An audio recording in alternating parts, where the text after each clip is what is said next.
Assalamu alaikum.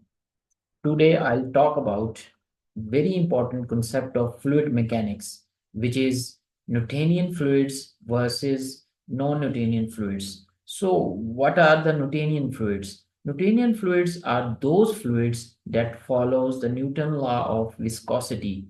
So, what Newton law of viscosity states? Newton law of viscosity, as you can see on the screen, Newton law of viscosity states that the shear stress on the fluid is directly proportional to the deformation rate in the fluid. Deformation rate means this velocity gradient, because when stress is applied, shear stress is applied on the fluid, a different velocity gradient created within the fluid due to the viscosity. So when we remove the proportionality, we will get a constant of proportionality, which is the viscosity mu. So all those fluids that follows this expression means the linear relationship between shear stress and velocity gradients are called Newtonian fluids. Or in simple words, just to understand, remember one thing: Newtonian fluids are those fluids whose viscosity does not change by applying shear stress. So I repeat, Newtonian fluids, in simple words, Newtonian fluids are those fluids whose viscosity does not change by applying shear stress, no matter how small or how big the shear stress is, but their viscosity does not change. That fluids are called Newtonian fluids. On the other hand, all the fluids that do not follow Newton law of viscosity means the linear relationship between shear stress and strain rate, or you can say deformation rate, or we can also say that the velocity gradient. So if there is no linear relationship between shear stress and velocity gradient, those fluids are called non-Newtonian fluids. So in simple words, if we want to express what non-Newtonian fluids are actually, so you can see a graph. These are the linear relationship. These are the straight lines that shows water, air, crude oil, gasoline, and all and etc. are the examples of the fluid. They show a linear relationship between shear stress as shear stress on the y-axis and velocity gradient on the x-axis. So the relationship between shear stress and velocity gradient, you can see it's a straight line.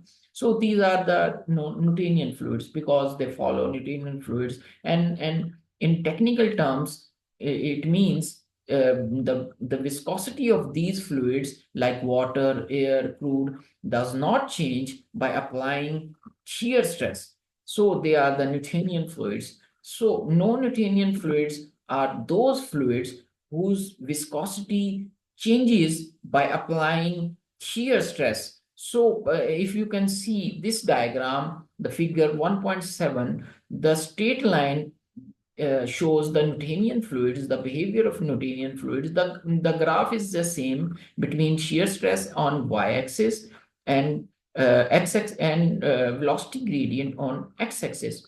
So you can see these curves around this straight line, Newtonian fluid line. You can see these two curves and this straight line. These shows the non-Newtonian fluids. Non-Newtonian fluids does not show a linear relationship between shear stress and velocity gradient, or in other words, their viscosity does not remain same when shear stress is applied on them. So non-Newtonian fluids are of different types. Some of the fluids, non-Newtonian fluids, whose viscosity changes means whose viscosity decreases as we apply shear stress. The more the fluid is sheared, the less viscous it becomes. Means those Newtonian fluids whose viscosity decreases when we apply shear stress on them. So those kind of non-Newtonian fluids are called pseudoplastics. Or in simple words, we can also call them shear thinning fluids, because they become thin means their viscosity decreases. So example of that pseudoplastics are colloidal solutions, polymer solution. Colloidal solutions, for example, paint is a colloidal solution. So if you see the paint is not a Newtonian fluid, it's non-Newtonian fluids. In a box, if you if in a box, if you dip a paint brush into the box of the paint does not drip from the brush because like water, because paint is quite thick, is quite thick, means it has more viscosity. When the same brush, if we take the same brush and spread the paint on the wall with the shear stress, the paint will spread over the wall and very smoothly as it becomes a less viscous fluid. So paint is the example of pseudoplastic whose viscosity decreases with the shear stress. So some of the non-Newtonian fluids are those fluids whose viscosity increases by applying shear stress. Means when the shear stress is being applied on them, their viscosity increases. For example, water sand mixture, also known as quicksand, and water cornstarch mixture are some of the paste, are also called as shear thickening fluids, are dilatants. So those non-Newtonian fluids whose viscosity becomes more by applying shear stress, our velocity increases with the application of shear stress. Those fluids are called dilatants, are shear thickening fluid because they become thick. So water sand mixture, if we see the water sand mixture, this is also called as quicksand. So when we remove object from a quicksand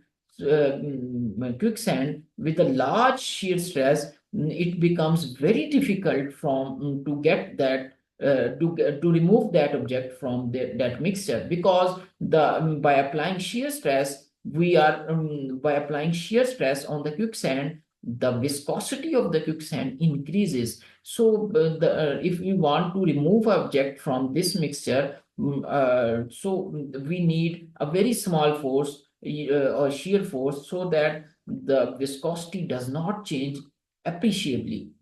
So third type of non-Newtonian fluids are the Bingham plastics. Bingham plastic non-Newtonian fluids.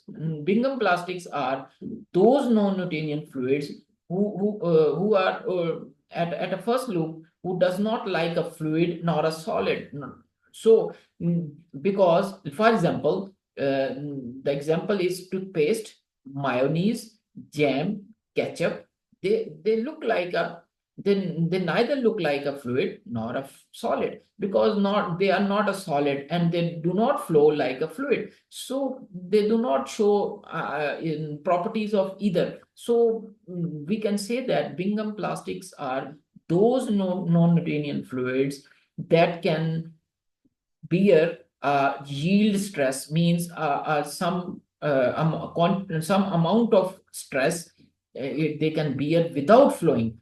But when a shear stress more than their yield stress is being applied, they flow like a fluid, so they becomes fluid. So toothpaste, mayonnaise are very good example. When we put mayonnaise on a slice of a bread, it can sit, it will sit on the slice as a pile. So it cannot spread on the slice of the bread until and unless we applied a stress by using a knife, and more than its yield stress. By using a knife, if I apply more shear stress on the mayonnaise, it will spread like a fluid, flows like a fluid.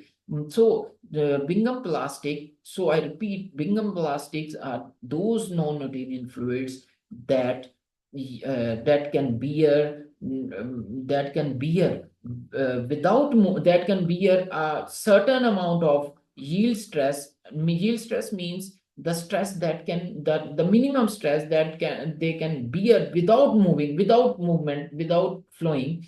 So this is a very classical example of Bingham plastic is jam, so toothpaste, and mayonnaise, ketchup, etc. Even chocolate is an example of Bingham plastic. So you can see the diagram. If you see the same diagram, stress, shear stress versus velocity gradient. So this B curve, B straight line is this B straight line shows the Bingham plastic behavior. So if you see all the non-Newtonian fluids, and Newtonian fluid starts from zero, but it starts from some non-zero shear stress. So you can see this point, this star note is called yield stress. This is a stress that it can bear, Bingham plastic can bear without moving. If we apply a shear stress exceeding their yield stress, they will flow like a fluid. They will behave like a fluid. So they are called non-Newtonian fluids. So some other fluids that are also non-Newtonian fluids, like you can see thixoplastic, the second in the table. Thixotropic fluids are non-Newtonian fluids whose viscosity changes when shear stress is applied, but with the time. So it does not changes with the strength of the shear stress, but it changes with the time. So another type is at the last of the table is rheopectic. Rheopectic are also the non-Newtonian fluids, but their viscosity increases when shear stress is applied for a certain time duration. So thixotropic and rheopectic non-Newtonian fluids are those type of non-Newtonian fluids whose viscosity changes with the when a shear stress is applied for a certain period of time. So these are the example of Newtonian, non-Newtonian fluids. In Newtonian fluid, we can see the common fluids like water, most salt solutions in the water, light suspension of the dye, high viscosity fuels, gasoline, kerosene, most motor oils, and mineral oils.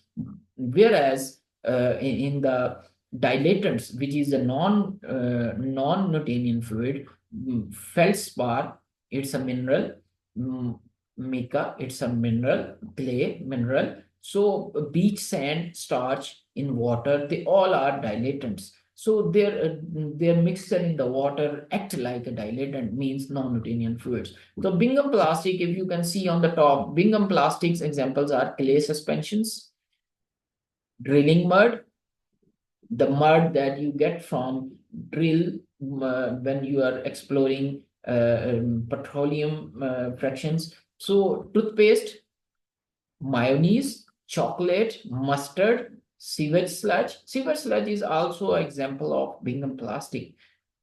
Pseudoplastic in examples.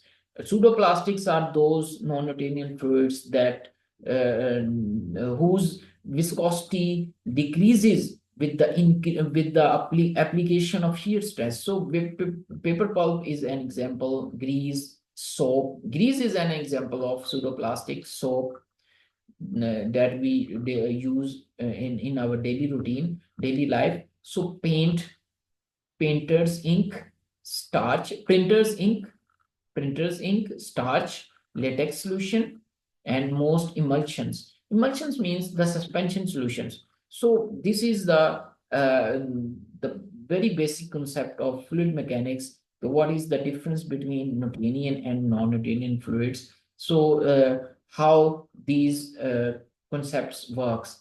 Thank you very much.